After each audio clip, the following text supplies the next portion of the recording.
Hi, YouTube friends. Tucker Trucker Patriot here again. I have been off work and I had a surgery that I'm recouping from that's supposed to guarantee me that it's going to help my back before I can return to work. And so I wanted to take this time and visit with you and tell you another couple of incidences that I've had. And this particular incident I'm going to tell you about today is it's kind of one that works into the other.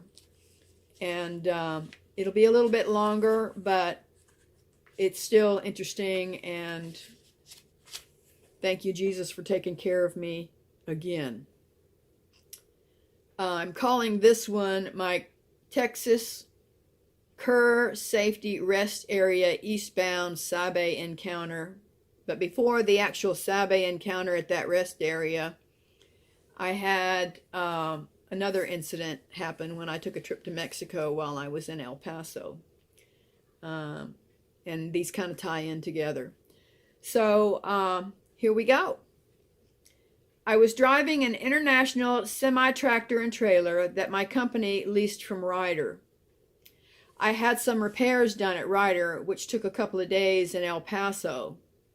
My truck had broken down in Utah the previous week when the lower pressure hose to the radiator had burst. I had gotten towed 100 miles back to the Ryder in Salt Lake City, and if I can remember to think about it, I will post a photograph of me taking a picture of the tow truck hooking up to my truck while I was up on the top of the mountain with my boys.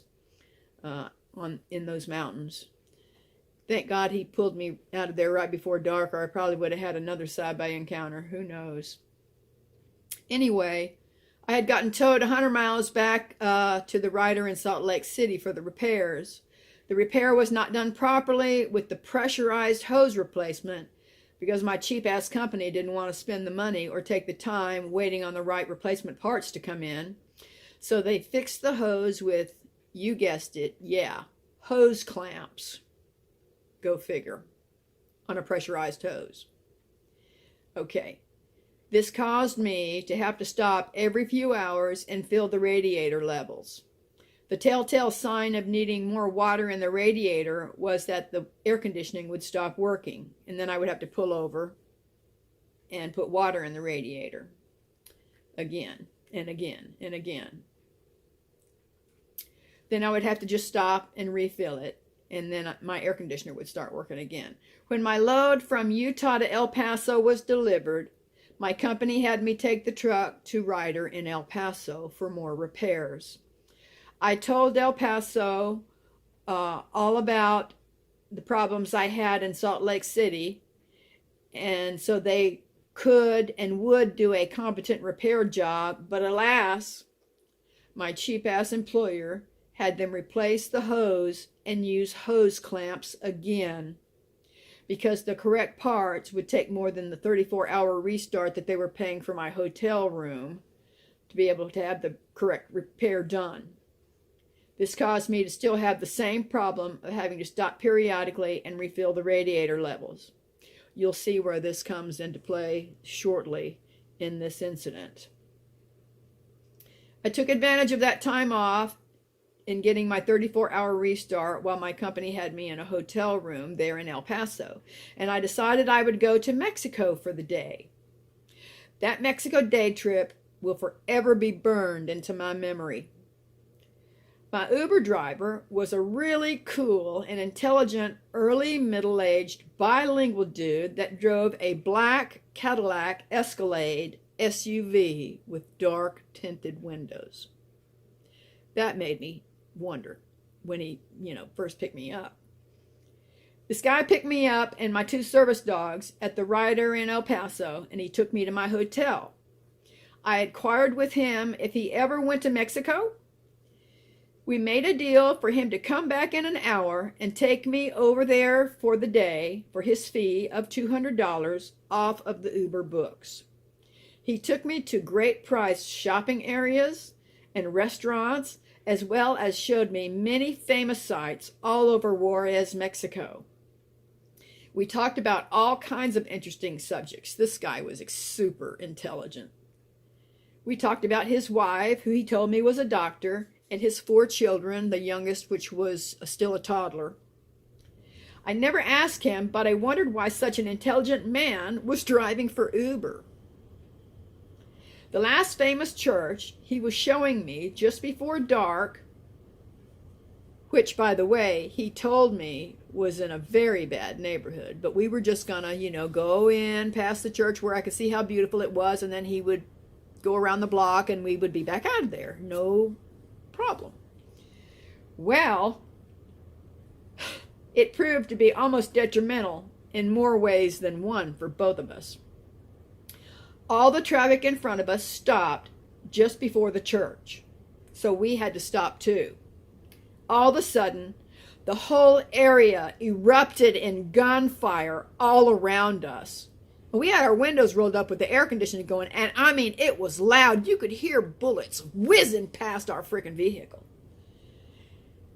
The car behind us took a couple of bullets, and he yelled to me, "Get down in the floorboard." While I did this immediately, his quick thinking and advanced driving skills proved admirable when he backed up quickly and pulled a very fast left hard U-turn as we jumped the median curb that separated the 2 4-lane areas, and we sped out of there. I had come out of the floorboard and got back in my seatbelt real quick after we were going the opposite direction from the gunfire where it had all taken place. Immediately, 2 cop cars that were coming to the scene, I guess, thought we were cartel in a dark black SUV Escalade with dark tinted windows, fleeing out of the area as fast as we could go. They did a hard left U-turn, jumped over the median, and came after us and pulled us over with lights flashing. Things were getting thick. My driver was saying, "Oh shit, oh shit. Just hold tight," he said to me. "Stay very calm, and you don't know any Spanish, comprende?" he said to me. When we were stopped, he said he knew I spoke and understood a bit of Spanish, as I had been practicing it all day with his help. Mexican cops with guns drawn ran up both sides of our vehicle. My window was up, and I made sure the door was locked, and I was not unlocking my door. I didn't know any Spanish. They were talking to me outside my window in Spanish, and I just was ignoring them. My Uber driver was obviously told to step out of the vehicle with his hands up, and as he did so, he turned to me and said, "Put your hands on the dash and leave them there." I did so. The bits of Spanish I was picking up out of this conversation with the very upset cops at his door and outside my window were making me think, "Oh shit, we're fixing to go to effing Mexican prison." He was answering their questions calmly, one after another. At one point, he turned to me and said, "Leave one hand on the dash and slowly, with your other hand, reach into the glove box and get the vehicle registration and hand it to me, please. Then put your hand slowly back on the dashboard."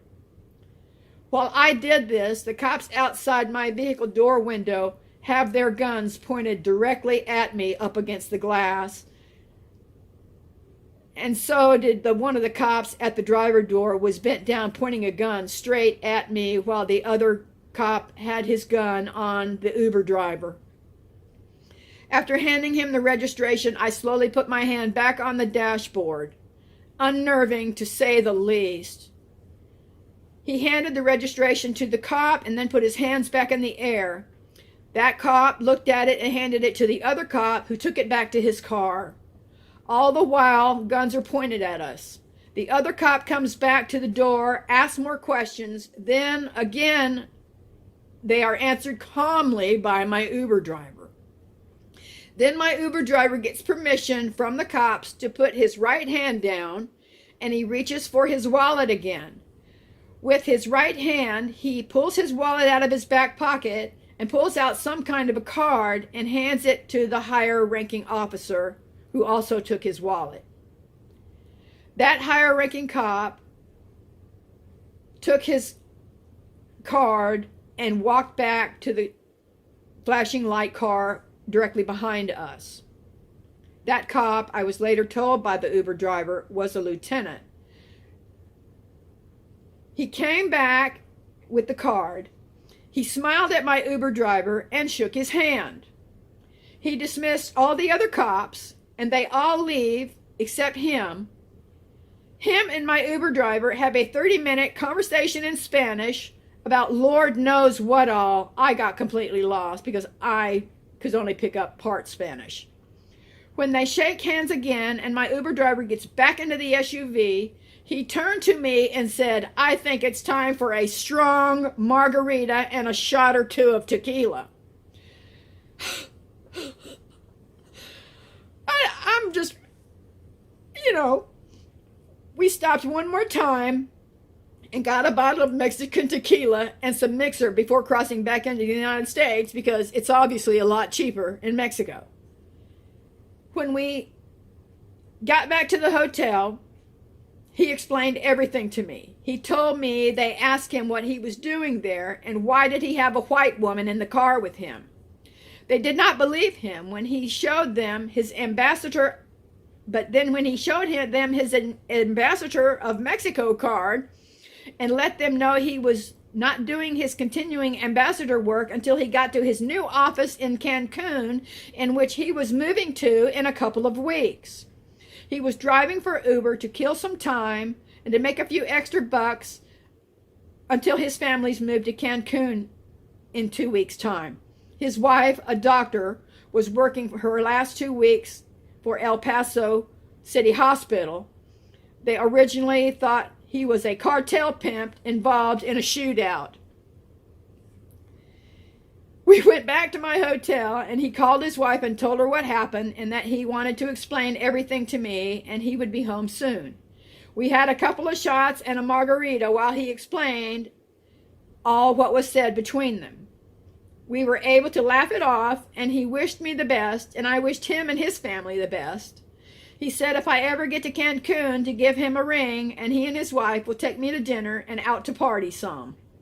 I told him I would do that. All's well that ends well, right? Yes, I do have an exciting life. Thanks and praise to Jesus, though, for taking care of me again. What a good fortune to get a bilingual ambassador of Mexico to be my Uber driver for the day trip into Mexico on my 34-hour restart while my truck was getting repaired at El Paso Ryder Repair.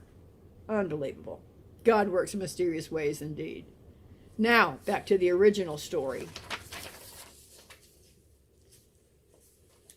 I went to bed that night. I got up the next morning, called another Uber driver. Ryder had called me and told me my truck was repaired. Yeah, right. So I got the Uber driver to load up my stuff, take me back to Ryder Repair in El Paso. I got into my truck. Again, it was repaired with hose clamps on a high pressure hose, the lower high pressure hose. So I was still going to have the same problems that I'd been having because they just were not doing the repair properly. You have to replace a high pressure hose with a high pressure hose, whether it's the low pressure or the high pressure. It's a pressured hose. You just can't fix it with hose clamps. It's not going to work. After I had picked up my load in El Paso, Texas, I was en route to Miami, Florida. I was traveling eastbound on I-10. I drove for approximately 7 hours out of El Paso. I arrived about 2 a.m.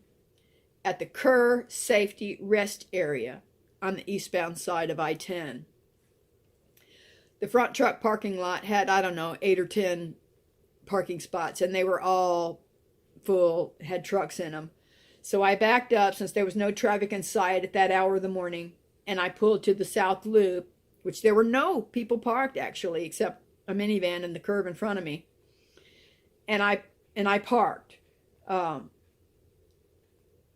parked on the South Loop on the southern side of the paved road area, about 200 feet or so from where the loop curves northeast back to the interstate. If you pull up the view on Google Maps, if you want to see exactly where I was,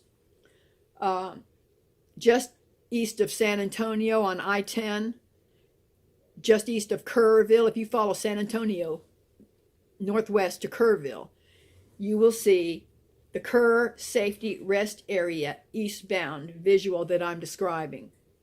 And that'll let you know exactly where this happened. My truck was parked about a half a truck length in front of, on Google Maps, there's a white truck parked there. And my truck was about half a truck length in front towards the, the loop curve where that truck is parked in the picture on Google Maps.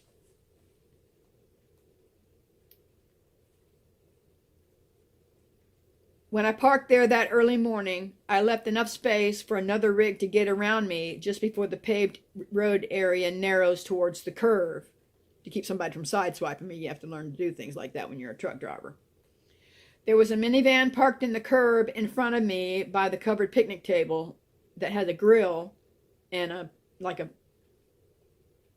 overhang there at that time, but I was the only semi-truck on the loop.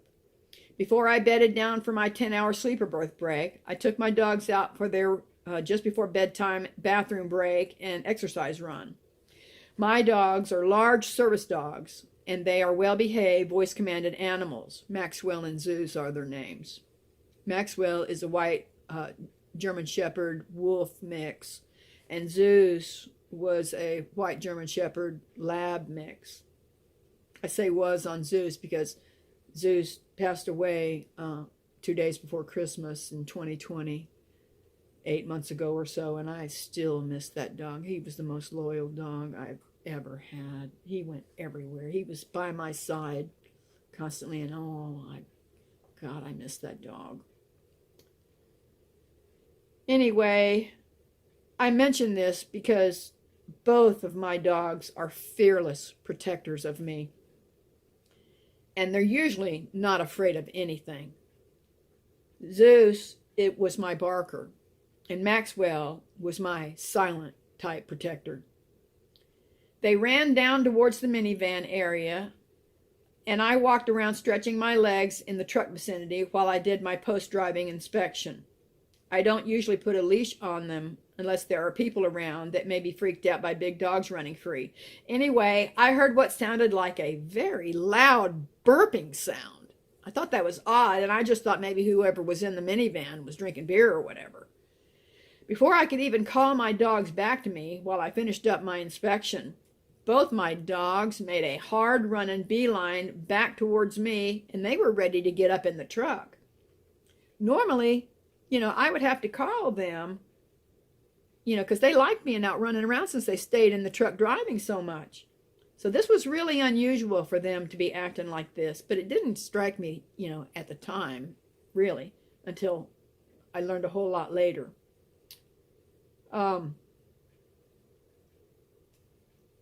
Both my dogs made a running beeline back towards me and were ready to get in the truck. Normally I would have to call them since they were in the truck a lot and they like to run around when they can. I didn't think much about it at that particular time, and I said, "Okay, y'all ready for bed?" And they were anxious to get back in the truck. They have to get in and out of the truck with a ramp that I would, put there for them. They can get out of the truck, good, jumping out, but they'd have to have a ramp to get back in because they're both getting older, like me. Anyway, we got back up in the truck and got ready to bed down. This consists of me putting up my front and side curtains and getting into my pajamas and refilling the dog water bucket. I laid down to go to sleep, and I had dozed off to sleeping good when something hit the side of my truck at the window area at my feet on the passenger side of the truck. It hit us so hard that it actually rocked our vehicle, trailer, truck, and all. And it was loud. Bam! It brought me to my feet in a jack-sprat second. I was up, awake immediately, looking out. I first thought a driver had hit me, but then I quickly realized, when you go to sleep, you're always sleeping in a different place, so it takes you a few seconds to get, your scruples to figure out where you are, where you park and stuff sometimes. So my first thought was that a driver had hit me, but I quickly realized that side of the truck where my feet were laying faced the south with a grassy area out there. I immediately peeked out all the curtains and saw no one or anything around my rig. I was sweating at that point due to the AC not blowing cold for low water content, and I knew I had to get out of the truck and fill the radiator again. I turned the engine off on the truck, and I got one of the 2-liter water containers that I carry with me out. I looked out all the curtains again to make sure the coast was safe and clear. Then I opened the passenger door and I got out. I left the truck door open and called to my boys to come on out for a minute, and neither one of them would come out of the truck. They wouldn't even get near the door, which is extremely unusual for them. I proceeded to open the hood and do my task at hand. There was a street light a few yards in front of my truck, and it was pretty light out there on the street side, so I did not need a flashlight to be able to see. While pouring the water in the radiator, the hair on the back of my neck started to prickle, and I got a very uncomfortable feeling like I was being watched, and I felt like I wasn't alone.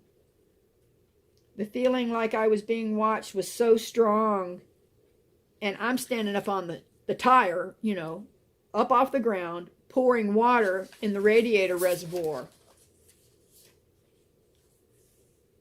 I got so uncomfortable with what I was doing and how I was feeling that I climbed down from the tire I was standing on while pouring, the water into the truck, and looked all around me. I felt for my knife at my side, because I felt like I needed to protect myself. It was that weird feeling, And I realized I had on my PJ, shorts, and I had no knife in my pocket. There were no bug sounds like there were earlier when we were out there, and the air felt really thick and heavy, like it was hard to take a deep breath.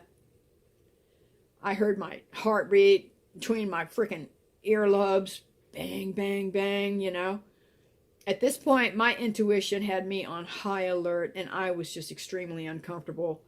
The minivan was still there, and behind me there was a tanker truck parked parallel with the sidewalk directly, several truck lengths away from me. He was under the next street light down. All was very still, and it was completely silent. I heard nothing but the noise I was making and my heartbeat between my ears. I quickly got back into the truck, and I got my pistol. I have a .45, a 1911 that I carry with me, and I carry hollow points in it. I went back outside with my pistol and my mini spotlight. I called to my dogs to come on out. Nothing doing. They weren't coming out of that truck. Again, extremely unusual for my boys to be acting like that. With truck door still open in case the boys decided to change their mind and come out, I did a fast safety walk around my truck with my 1911 in hand and spotlight. I walked down the passenger side of the trailer, around through the back. I eye-checked my trailer lock on my load and headed back up the street side of the trailer. I shined the spotlight all in the woods all around my truck. I never saw anything, and it was dead silent. I heard absolutely nothing but my heartbeat between my ears. Uncanny silence. It was very unnerving. There was no sound other than the motion I was making. I climbed up on the driver tire again and laid my 1911 within arm's reach on the windshield sill and proceeded to finish filling the water reservoir. I just wanted to get that job done and get my ass back in the truck. The watched feeling and substantial fear factor got stronger inside me as I continued to fill the radiator. I felt like I did not need to be out there. I just wanted to get back into the safety of my rig. I climbed down with my head on a swivel, grabbed my pistol, and shoved the empty container underneath the engine near the wheel. I didn't lock down the hood, but I did shut my hood. I figured I'd just do that tomorrow when I did my safety inspection before starting my shift again, when it was good daylight and I could see well. I started the engine of the truck, locked all my doors. when I'm inside my truck, I learned this from another woman years and years ago. You take your seatbelts and you wrap them around the door handle, and then you hook them into the seatbelt thing. That way, if somebody does get your truck door open, they can't jerk it all the way open and get in. And that's just something I do every time I sleep in that truck.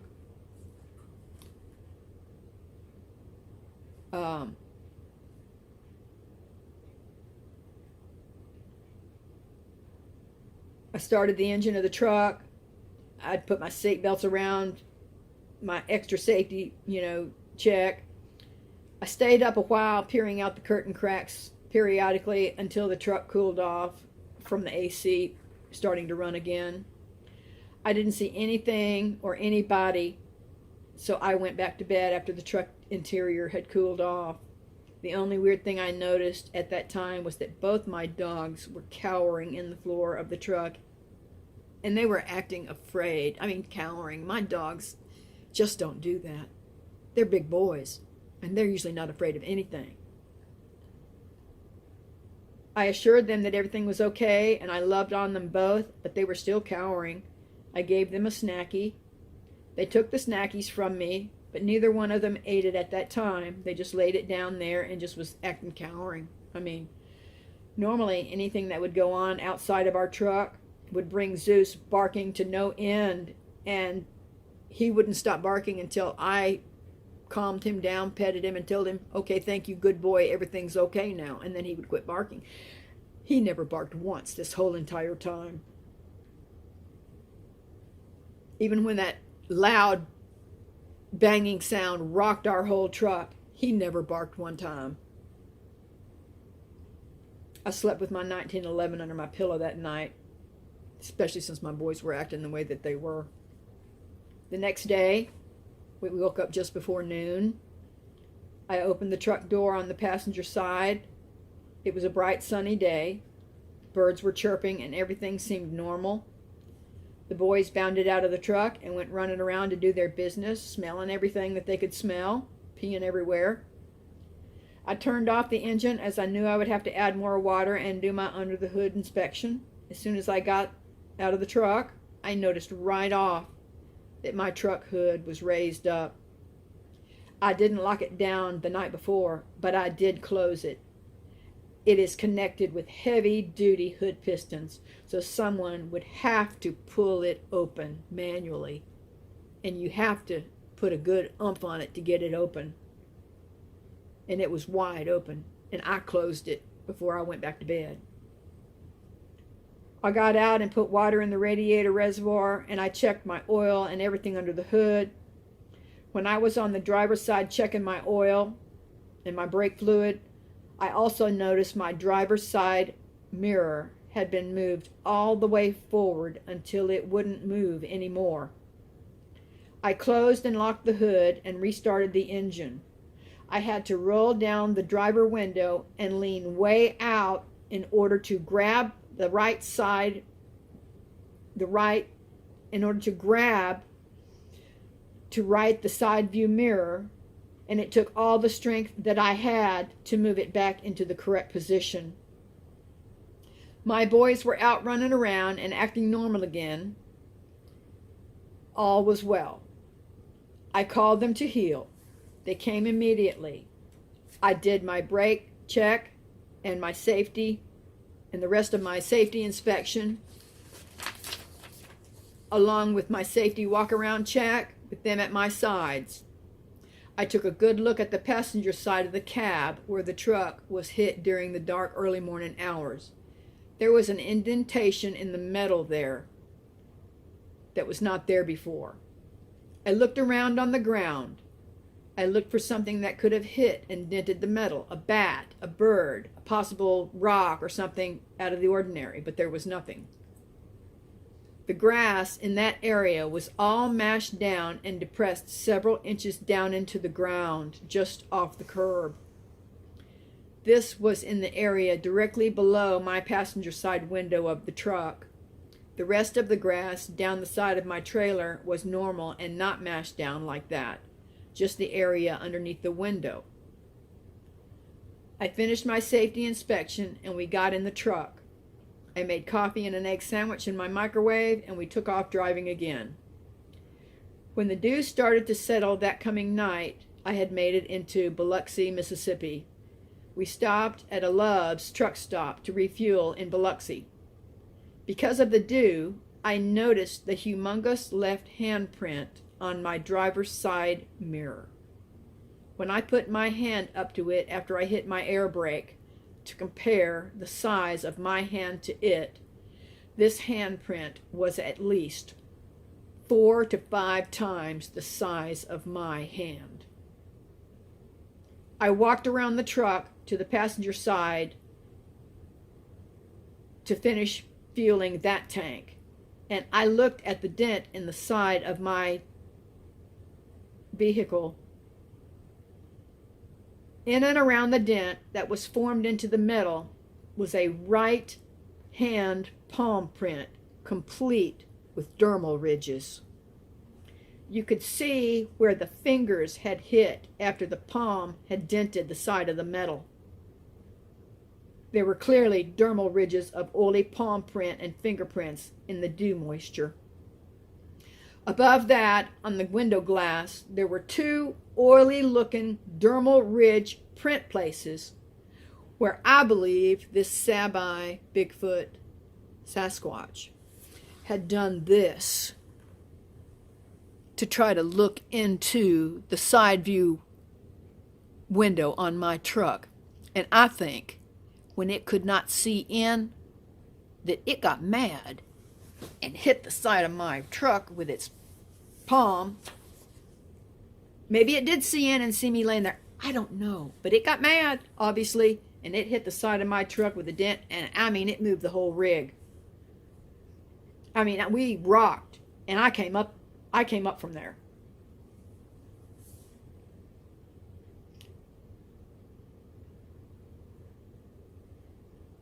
Where the Sabe tried to look in my window, I could see both curved edges of the outsides of the little fingerprints where the hands were cut, probably at the eye edges where they were placed on the window, and some smudges between them that I think were the eyebrow and forehead were smashed against the window where it probably tried to shield its eyes and look inside my truck. These curved print marks were the approximate width of my elbow to my wrist. That's how wide this was up against the side of my truck. And it was 8 foot up. And that's how wide it was between my elbow and my wrist.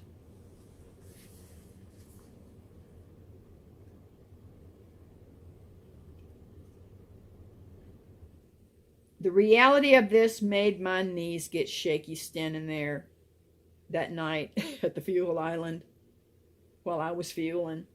Man, oh man, did this send me into some freaky, deep thinking about that whole scenario from the wee morning hours before at the Kerr SafetyRest area eastbound loop. This was proof to me of exactly what happened that previous morning at the eastbound Kerr SafetyRest area, and everything fell into perspective. The way my dogs acted, the handprint pushing my driver side mirror forward, the prints on the window, the palm print that dented the side of my truck. Yeah. Between here and here, that's about 11 to 12 inches wide. That thing had a huge head if it was doing that on its eyes, you know? I mean, this thing was at least 8 foot tall, possibly more. 8 foot tall, 8 to 9 foot tall. It would have had to have been 600-800 pounds, maybe 1,000, depending. I don't know. No wonder all the grass was mashed down there underneath my window area where it was standing there trying to get, look in my truck.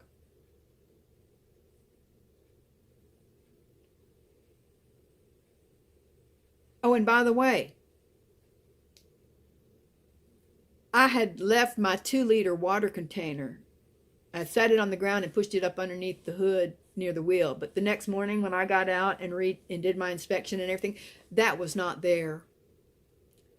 So I wonder if the Sabe took my 2-liter water container, because it surely learned how to use it by watching what I was doing with it that night. And I wonder if it's still using my container. I just wonder about that. It was out of sight, out of mind, you know, until I got to thinking about it later and went, man, I lost one of my water containers. Because it's hard to get them 2-liter ones. They're expensive. Anyway, if any truckers or anybody else traveling that has stayed, the people in the minivan possibly watching this, or anybody else that may have stayed at that Texas eastbound Kerr SafetyRest area, if you have ever had any incidences there, please write me and let me know. I'd like to know if anybody else has had any incidences there, because I dang sure had one that night. No two ways, if ands or buts about it. But anyway, that's my experience again. And y'all get a super one. This was over 36 minutes. So thank you again for hitting the thumbs up button down below. And thank you for subscribing. And thank you for being my YouTube friends. Have a great day. Bye. Till next time.